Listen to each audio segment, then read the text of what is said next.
Christian Théin et 7 autres membres de la CCAT interpellés aujourd'hui à Nouméa et au Mont-d'Or lors d'une opération menée par les forces de l'ordre dès 6 heures ce matin. Ils sont en garde à vue à la caserne Meunier, ici au centre-ville, comme vous pouvez le voir derrière moi, d'où cet important dispositif de sécurité. Même chose à Magenta, où ce matin, les forces de l'ordre ont quadrillé les abords de l'Union calédonienne, où une perquisition a été menée. Cette opération d'interpellation intervient alors qu'une conférence de presse de la CCAT devait se tenir dans les locaux de l'Union calédonienne à 11 heures ce matin.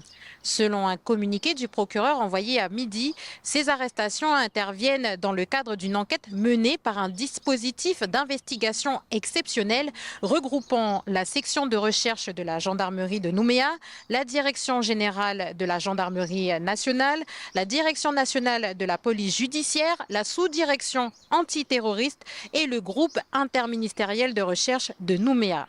Alors, de quoi sont accusés les membres de la CCAT? Toujours selon le communiqué du procureur, cette enquête porte sur 6 motifs. Association de malfaiteurs en vue de la préparation d'un crime ou d'un délit, vol avec arme en bande organisée, destruction de biens par incendie en bande organisée, complicité par instigation des crimes de meurtre, tentative de meurtre sur personne dépositaire de l'autorité publique et participation à un groupement formé en vue de la préparation d'actes de violence. Pour ces motifs, les 8 membres de la CCAT sont placés en garde à vue pour une durée maximale de 96 heures. Si le procureur poursuit son communiqué en disant que les droits fondamentaux des personnes interpellées ont été assurés, de son côté, l'Union calédonienne dénonce des arrestations abusives mais réitère son appel au calme dans un communiqué. Des arrestations qui ont créé une vague de panique à Nouméa et aux alentours.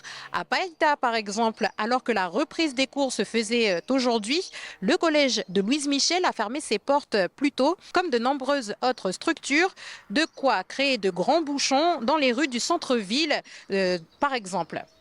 Pour autant, aucun incident n'a été relevé dans la journée selon le Haut-Commissariat.